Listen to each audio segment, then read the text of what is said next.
hope it is, but anyhow, we can see how we go. It does. What it does is, I don't know if it gives me actual live streaming. I'm hoping so. I'm hoping so that someone can let me know that they can see me on YouTube. But anyhow, we left here and we went to a place called Canberra, not Canberra, Canberra, which is near Dungog. We stayed there and we filled out our permits like we were supposed to, and that's to get into Queensland, of course. We've done that. And yeah, so what happened then was we got up the next morning and decided that we was going to leave because we had our permits and we should go fairly quickly. And we went over to Roman Terrace and picked up the boys, like we said, and off we went. Got going about lunchtime and headed up to Queensland. And by 6:30 that night, the permits had been cancelled. So we had to reapply on the side of the road. No, we were accepted because we had to be in Queensland by midnight. So we did that. Got up there, got to another place, got to Macca's about 2 a.m, I think it was. And there was a message on my phone to say, don't forget to fill out the contract tracing form, which I didn't know that they had a QR system. But anyhow, filled out the form. Off we went to Munjimba. The next day we get a phone call from Cooktown to say, we think you've got close contact. You come through Sydney because you came from Canberra. And I had to explain to the young lady up there, it wasn't Canberra, it wasn't Canberra, it was Canberra, near Dungog. So then she was satisfied, but she was going to send it down to her superiors in Brisbane.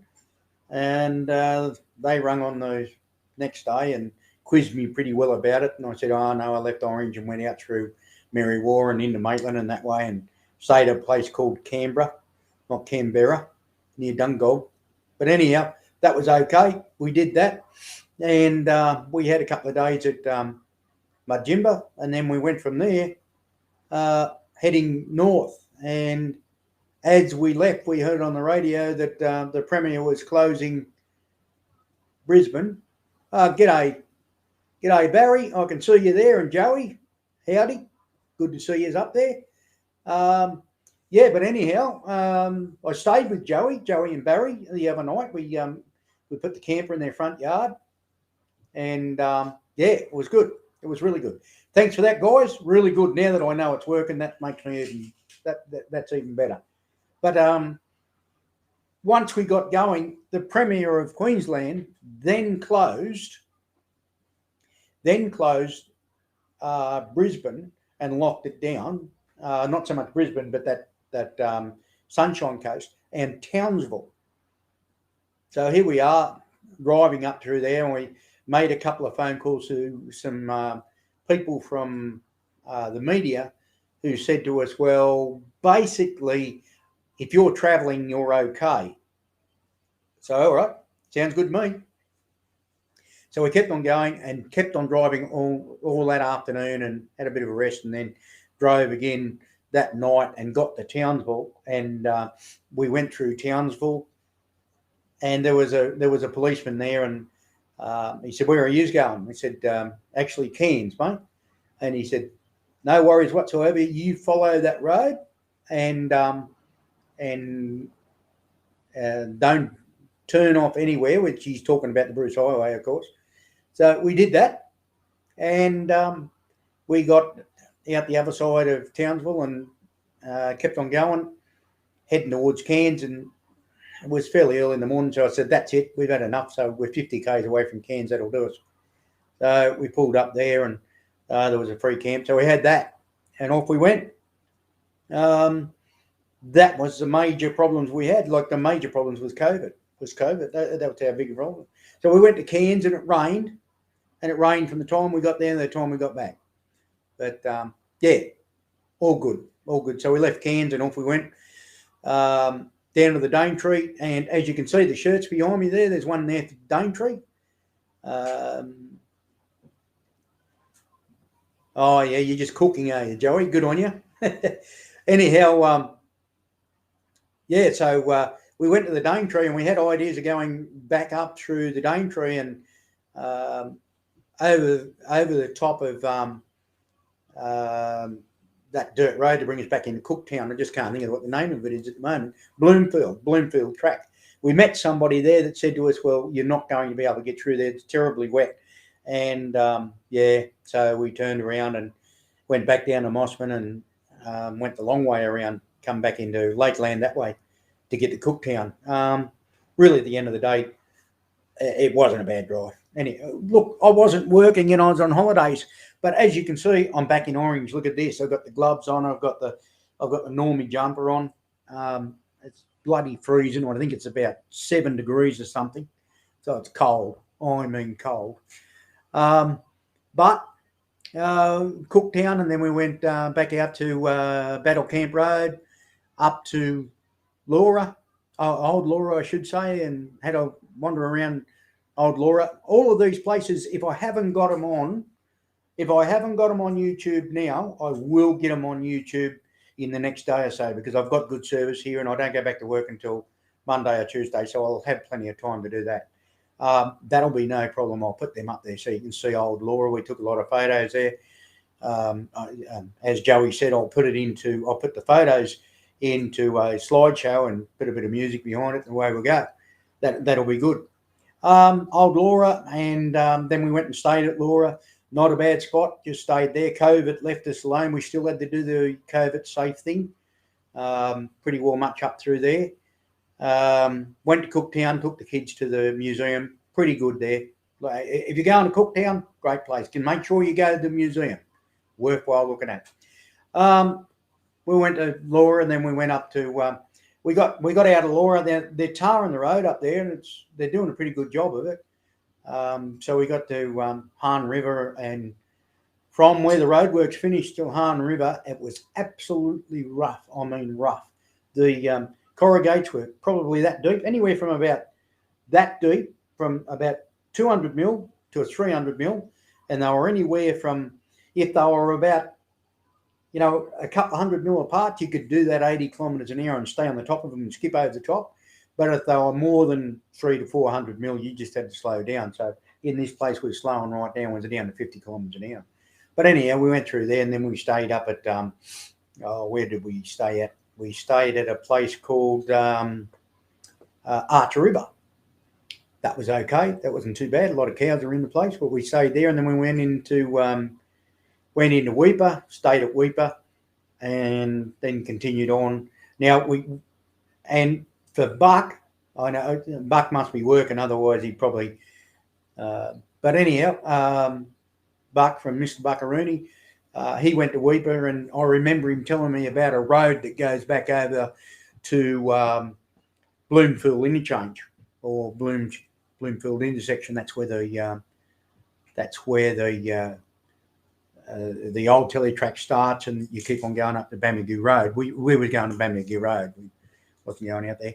So, but anyhow, we went that road only for Buck. Thanks a lot. Shout out for Buck, because that was a good road. Buck wasn't too bad. Couple of river crossings, like creek crossings, or floodways, whatever you want to call them. But they were nothing. Little tiny bit of water in them, but that was better than going on the PDR. So yeah, shout out to Buck for that one. Then we went up into where do we go from there? We drove from the intersection all the way up to Bamagoo. Then same thing again, pretty rough in places, but once we got on that clay looking road and got going again, yeah, pretty good, pretty good. Wasn't too bad at all. It was you run into the tar, and I think that's only just to tease you, that tar. It was a shame we couldn't get to Fruitbat Falls, but the amount of traffic that was going in and out of there, it was just too much for us. We just said we really don't want to do that. We'll keep on going. Probably a shout out to Sean and Chris. They got to go to Fruitbat Falls. I don't know where they are at the moment. They're probably in somewhere in Western Australia, I think. But anyhow, they're doing the lap around, so they're going well. But anyhow, we got to there, got the Bamigi that afternoon, and went to Loyalty Beach. All this time, like we had the Black Series C12 and Han River. I just got underneath to have a look, make sure things hadn't fallen off, and the only thing that was wrong was a bit of oil, only a little bit of oil leaking out of one of the shock absorbers. Could happen to really anybody, but anyhow, we've taken a few photos and we'll get onto them. That'll be all warranty. I've already spoke to them about it or sent an email anyhow. They want some photos and see what they are. So no problem there with that. By the time we got to the Loyalty, I don't think there was a great deal of oil left in the shocky, but there's two on either side, so it was still working. So we got the Loyalty Beach, and I did say at Loyalty I'd give the young lady there a shout out from. Now she came from. She said to me, "You won't know where this place is, but a little place down near Blaney." I said, "Blaney, I come from Orange Lake." So anyhow, we had a bit of a yarn about what's going on around the place and whatever. So we met somebody. No matter where you go, wherever you go in this great country, you see these people that you run into. But anyhow, it was really, really good to catch up with somebody and talk about it a little bit at home. But Loyalty Beach, a great spot, a really good spot. But as I said on the video for Moreton Telegraph Station, when you go to Loyalty or you go to Punsan or you go to Seisha, make sure you lock wallets up. Make sure you don't leave money around. Blokes carrying a fishing rod, just have a look at the fishing rod. Why would they be carrying a fishing rod up there on one of the tourist sites with no bait, no nothing? Because the only place you can get bait is over at Seisha underneath the wharf. So just be a little bit mindful, when they're asking you, enjoying yourself, where you're going, where you've been, these people are probably not saying that they are, but maybe pumping you for a bit of information to find out when you're gone and when you're not there, and how much money you brought with you and stuff like that. So just be a bit mindful. Look, it's not just the tip, it's not just Loyalty, it's not just Punsan, and it's just not. You go to Sydney, you'll run into the same thing. You go to Newcastle, you'll run into the same thing. You go anywhere up the coast where there's tourists, the chances are you leave wallets laying around, you leave money laying around, and the chances are you will probably run into other people that are doing the same thing. I'm not saying they're local people up there, and I'm not saying they're visitors. I just don't know who it was. But they did say that they got around that night, and just out of Loyalty, they got $600 out of someone's wallet. They pinched another wallet with $200 in it, and they got some money off somebody else for a couple of hundred. So just don't leave it laying around when you go there. So we left. We was there for 6 days. Had a great time. Went to the tip, see the shirt. I called into the croc tent and give them a bit of money there, and bought a couple of shirts. And you can see the singlet. Oh, got to go the other way. The singlet's there. It's there. We brought something for the kids and brought something for Jacqueline too at the same time. So that was all good. After that, after our 6 days, we left and back we came. Once we got on the PDR, they'd been grading it up, sort of grading it from the ferry through. Pretty good there, pretty good, not too bad. Get along at your 80, 90 kilometres an hour. That sort of got things, knock over a fair few miles. We went all the way down to Moreton. That's where we was heading to. We'd sort of had enough of the red dust. Now, Moreton's got some really good green grass there. Great place to go to. On the video, I said it was $36 or $32, whatever it was. I can't remember now. So that was for all of us to stay there, including the dog. We had LD with us. So we stayed there. It's $12 a night per person, per night, whether it be powered or unpowered. So really good people. Really, look, all the people up there are really good people. I can't complain. If you stopped on the side of the road, someone will pull up and say, "Oh, you okay?" You know, I'm hoping that if you go up there, you'll do the same thing.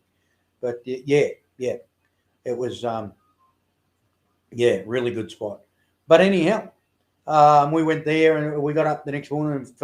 Where did we go from Moreton? Moreton straight through down to. We got down to Laura.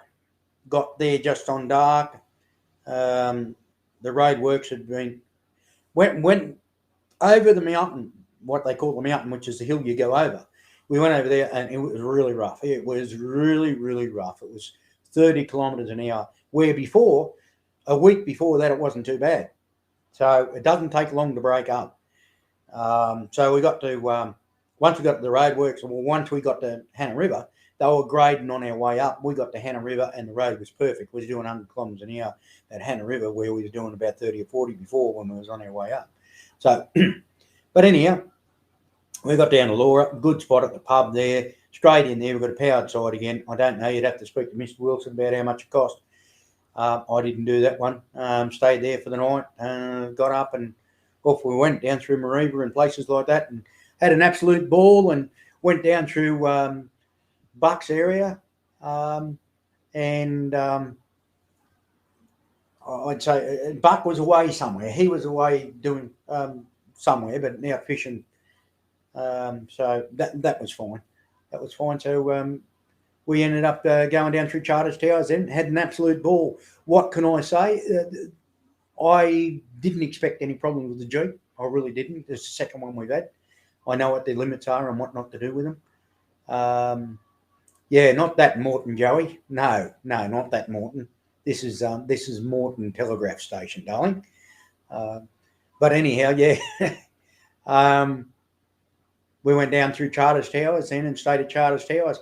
I found that a little bit expensive, Charters Towers, $51 for the night. But anyhow, had everything there that we wanted and had to do the COVID safe thing, which we've had to do for the last 18 months anyhow. So anyhow, kept on going from there, and we ended up going down, and we free camped all the way down then. And yeah, we had a pretty good time going down through. Went to there's got to be a shout out, and I haven't put the video up yet, but I will be doing it. I will be doing the video on Nindi Gully. So I've done a video on the caravan and the Jeep, and we'll do that and put it up so everybody can see that. And also the drone work, I'll put the drone work up too so everybody can have a look at it. If you're thinking about buying a drone, and Joey can vouch for this, DJI. The DJI Mini is just, it's worth $800. Well, you can buy, if you spend your $1,100, you get the extra batteries and charger. But anyhow, DJI, it basically flies itself. You just tell it where you want that camera to go, and it'll do most of the work. Joey put some drone work up on her website the other day, on her YouTube.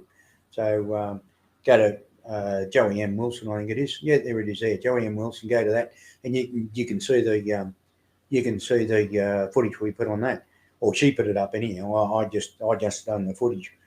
But anyhow, we got down to there. Now the worst time we had, I've made a complaint to Cessnock Council about this. We had a look in our HEMA book, and our HEMA book shows us that there is an RV public dump site at the showground. Now, we drove into the showground. I know where it is because I come from down there. We drove into the showground, went with where the dump site was. We emptied the cassette. I was hosing it out, and I was filling up the little tank on top of it.